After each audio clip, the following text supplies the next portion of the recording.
Hey everybody, it's your boy Jimmy Valentine back with you again with a review of one of the largest films of the year. It's only February, a film that's going to blow away box office expectations, a film that for social media has had a heavy anticipation, heavy backlash, a backlash to the backlash.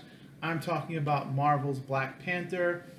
It's a film. This is going to be a spoiler-heavy discussion. It's called The Good, the Bad, and the Ugly, which I do for certain TV shows and films, where I talk about the good points, the bad points, and the things that just keep it from being perfect.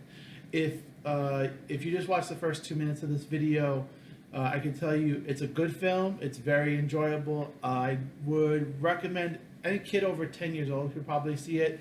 There is some of the violence is a bit intense. There are some deaths in this film. Typically in these superhero films, they're fighting aliens or robots, and little kids, they don't kind of make the connection that they're killing something or ending something's life. And in this film, there's a couple of times where people actually die, and while the deaths are not shown explicitly, you do see the dead body at the end. So I could imagine that might be a little too intense for like a 7 or 8 year old. Now it's a good film. If you don't watch this genre of film, if you're interested in this film because of the racial dynamics or some of the politics that are behind it, I think this will be a 10-10 experience or a 9-10 experience. If you have kind of a visceral connection from seeing people that are like you being represented on screen, it could be a very spiritual experience or very intense experience. It's a really good film. There's a lot of interesting points on it. I've written for you a little list, which I'm not gonna to kind of give you an in-depth discussion about what's going on. So what Ryan Coogler's done is he's obviously someone who enjoys genre films, right? Like he did the Creed reboot. And he's taken everything from all the Marvel films and the DC films and even 20th Century Fox's X-Men films and kind of like mixed them together. And I'll say this, his implementation of the tropes shows his efficiency and his mastery. Because they have to do a lot in this film. You get an explanation, an explicit and brief explanation of the lore of Wakanda and of the Black Panther's mythical powers. So it's one of those things where it could be the Wonder Woman film kind of grinded to a halt to 10 or 15 minutes when they discussed her mythology. Where this one, they were able to do it in like 3 minutes. They did this kind of beautiful like CG kind of animation to do the story, and it was really nice. The film, the first hour feels very episodic. You're jumping from a different location to different location, dealing with different issues within Wakanda and outside of Wakanda, and different issues Black Panther has and different issues Killmonger has. And then the film starts to really gel near the end of the second act, leading into the third act. And while there's a great use of how the tropes are just deployed in the film, there's also a feeling that I almost feel like Ryan Coogler was nervous and was like, what if I never get a chance to do something of this scale again? Or what if they don't let us do a sequel? I want to do every Black Panther story. So there's some points in the film where you feel like, they could have kept that for the sequel, or they could have kept that for a spin-off, or they could have kept these pieces to play with them later, especially with the way death is handled in the film. So I'm going to be, at this point, going into more of a spoiler-heavy discussion to discuss like the plot points and the good, the bad, and the ugly. So one of the great things about the film is it's really a wonderful use of feminism. Feminism is one of those topics that's quite controversial. There's always a lot of people, it affects people's emotions and they tend not to see straight when you talk about it. But for me, the ideal version of feminism is men and women seeing a problem and them going, well, I have this thing and you have this thing, and let's put those things together and make a solution. And that's what this film does really effectively. Black Panther's inner circle is all women. It's his little sister, who's an inventor, his bodyguard, who is the actress who plays Michonne on The Walking Dead, and then Lupita, who's his sometimes on and off again girlfriend, and he's facing a coup for his kingdom, and these are the people that he works with to try to prevent the coup, and it works really well because you get this feeling that they're all very intelligent people, but they all have different skills and talents. So, and they all trust each other. And while Black Panther, as a man, you want to protect your family, you want to protect the women in your life, he kind of knows, okay, they have these talents and I don't have these talents, so let me have them help me here and help me there so that we can save our country. So it's really beautiful. It's really effectively done. You know, and it's a testament to the actors that you don't feel any ego in these interactions.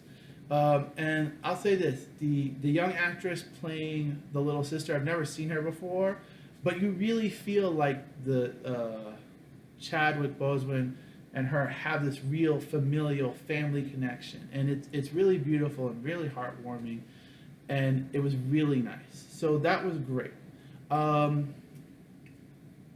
His companion, I think it's Everett Ross, the CIA agent. He was pretty good. He's more used as a comedic relief. He's an outsider, not used to the customs. You know, he's dismissed. He's kind of argued with. He does get a chance to be heroic. It's kind of a smart inversion of like how they usually use the comedic black guy in these type of films. That he gets one moment to shine. In the same way, Everett Ross gets a moment to shine. It's pretty well done.